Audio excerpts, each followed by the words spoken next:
நடிகராய், கதாசிரியராய், வசனகர்த்தாவாய், பாடலாசிரியராய், இயக்குனராய், தயாரிப்பாளராய், விநியோகஸ்தராய் இப்படி 7 ராய்களை பெற்றுள்ள இவர் விநியோகஸ்தரின் செயலாளராய் இப்போது உள்ளார்.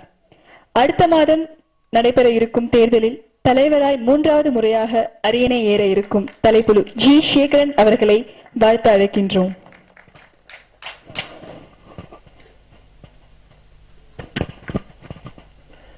விழாவை சிறப்பிக்க இங்கே திரண்டிருக்கின்ற திரையுலக சான்றோர்களே, சாதனையாளர்களே, ஊடகத்துறை அன்பர்களே, நண்பர்களே, தயாரிப்பாளர், இயக்குனர், இப்படத்தின் கதாநாயகன் நாயன் அவர்களே மற்றும் தொழில்நுட்ப கலைஞர் அவர்களே, இப்படத்தின் தயாரிப்பாளர் சொல்லும் பொழுதும் சரி, அந்த தம்பி ஜாகுவார் அவர்கள் சொல்லும் பொழுதும் சரி, மலையாளத்திலிருந்து வந்திருக்கிறார்கள் தமிழ்நாட்டுக்கு என்று.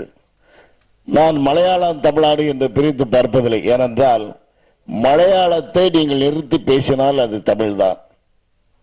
மலையாளத்தில் உள்ள தூய தமிழ் சொற்கள் இன்று நம்மளால் கூட உபயோகிக்கப்படுவதில்லை. அத்துணை தூய தமிழ் சொற்களை இன்னும் அந்த மலையாளிகள் பேசிக் கொண்டிருக்கிறார்கள். அவர்கள் மலையை ஆண்டதால் மலையாளி என்ற பெயர் பெற்றார்கள். ஏறத்தாழ 600 ஆண்டுகளுக்கு முன் ஏற்பட்ட ஒரு மொழி மாற்றத்தில் தான் மலையாளம் என்கிற அற்புதமான தமிழ் மொழி சமஸ்கிருதத்தின் கலவையாலே இது மாறுதல் பெற்றது. ஏனென்றால் மாற்றங்கள் என்பது யாராலும் தடுக்க முடியாத ஒன்று.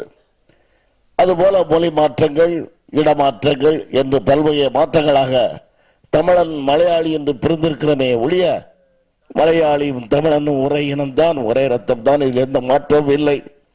எடுத்துக்காட்டாக மறைந்த அன்பு தலைவர் புரட்சி தலைவர் எம்ஜிஆர் அவர்கள் இன்னும் நமது மனதிலே வீற்றிருக்கிறார் என்றால் அதற்கு அவர் வள்ளல் என்ற காரணம் அல்ல.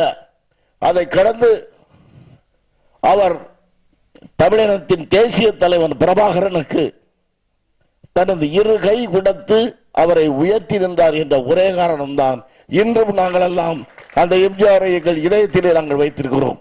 ஆக மலையாளி என்பவர் தூர செல்வதில்லை. மலையாளி நம்மோடு இருக்கிறார், நம்மோடு கலந்திருக்கிறார். அவரும் ஒரு தூய தமிழன் என்பதிலே என்னை பொறுத்தவரை எனக்கு எந்த மாற்று கருத்தும் இல்லை. ஏனென்றால் நானும் எனது முன்னோர்களும் மூணாறில் பிறந்தவர்களால் அவர்கள் தமிழர் தான். இருந்தாலும் அவர்களிடம் அப்ப சொல்லுவாங்க பாண்டியம்பாங்க. பாண்டி என்பது யாரு? பாண்டிய நாடு. எங்களெல்லாம் பாண்டிக்காரன் தண்டை அப்படிம்பாங்க. பாண்டியன், அவர்கள் சேரன்.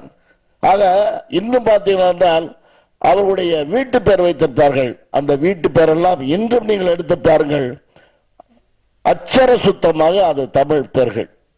அதில் எந்த விதமான கலப்பும் இருக்காது. இன்றைய காலகட்டத்தில் அது கடலோர மாநிலமாக அமைந்ததாலே பல வகை அந்நியர்கள் அங்கே வந்ததாலே கலப்புகள் ஏற்பட்டதாலே பேர்கள் மாறிவிட்டன, உருமாற்றம் பெற்று விட்டன. ஆனால் அந்த அவருடைய வீட்டு பேர்கள் மட்டும் இன்னும் தூய தமிழிலே தான் இருக்கின்றன. எடுத்துக்காட்டாக சொன்னால் ஈழவர் என்று அழைக்கப்படுகின்ற அந்த இனம் தமிழகத்தின் நாடார் என்பார்கள். மன்னாடு என்று அழைக்கப்படுகின்ற ஒரு இனம் சத்யராஜ் பிறந்த மன்றாடியார் என்று சொல்வார்கள். இதெல்லாம் உண்மை. ஆக தமிழனுக்கு மலையாளிக்கும் என்ற மாற்று கருத்தில்லை. ஆகவே மலையாளிகளுக்கு நம்மோடு பழகுவதற்கும் பெண் கொடுப்பதற்கும் பெண் எடுப்பதற்கும் சகல உரிமை உள்ளது என்று சொல்லி இந்த படம் இந்த நமது திரையுலகத்தில் மாபெரும் வெற்றியை ஈன்று தயாரிப்பாளருக்கும் சரி பல அவார்டுகளை பெற்றிருக்கின்ற அன்பு தம்பி அந்த இயக்குனரும் சரி, அதே போல நாயகம் பெரிய பேர் எடுக்கணும் என்று வாழ்த்தி விடைபெறுகிறேன். நன்றி.